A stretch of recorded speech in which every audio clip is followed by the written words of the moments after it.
Set in yet? All the excitement and all the emotions and all the hard work has become worth it. Has it set in for you? Uh, yeah, it has. I mean, because I was able to sleep last night. But I'm tired. It was tough this morning. We've been having staff meetings every morning. We get up at 7:30 to have a staff meeting ever since last Sunday. Uh, well, we left here last Sunday, and so last Monday all the way through. So our staff is beat down. Our kids are probably fresher than us, but yeah, being the understanding of this thing coming to fruition and setting it up for another year, yeah, it's a beautiful thing, and my family is excited, and all our friends and prayer partners and all are excited that their belief has helped us make this come true. What are the nerves like for a coach knowing that, hey, I might have a national champion here? What are your nerves like right before those races? Oh, can you? Hey, the kids are nervous, so now you got to show calm, and then talk them into the race because each one of them, they know they got a gift. They know they paid the price. They've laid down the seed to run, but those last hours are getting on the bus, the fear in their eyes because they know the other competitor is good.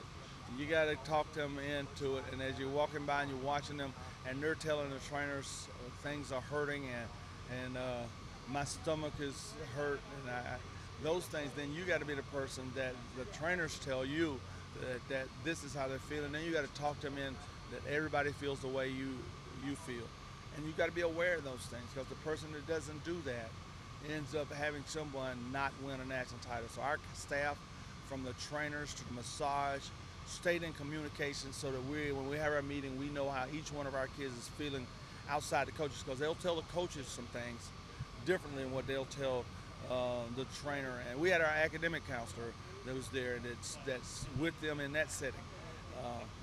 Hey, there's some teams that's got a chiropractor and a sports psychologist because it's the mindset.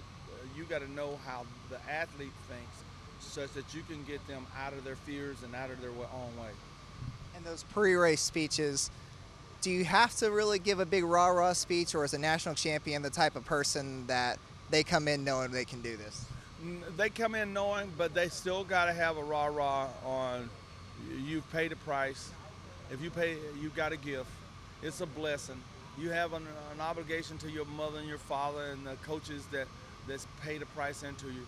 Because if you get into yourself, and most champions, they sometimes they can get into this is all about me. And personally, most athletes that are that way, they don't win because if you don't give them a reason other than themselves, then it's okay to let me down. But I'm not gonna let my mother, I'm not gonna let my little sister or my neighborhood. You got to find that thing that that's special, and you got to do it in a group setting because everybody in the group has got a situation.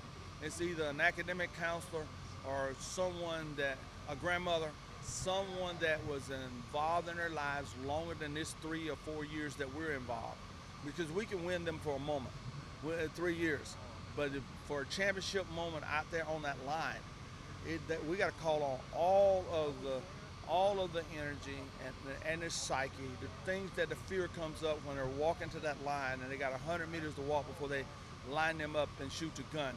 They got to have some things that clear their mind, but then they got to have a motivation. And so you got to find which person did you hit that. And when they finish, I did it. My mom's proud of me. Yeah, your mom was gonna be proud of you anyway. My little sisters watching TV, they will give you that what you reached maybe 2 weeks ago. It might be 3 weeks, but you gotta somewhere pull on a cord, a special cord inside of them that gives them the reason to jump up in the end zone and catch that catch over everybody else.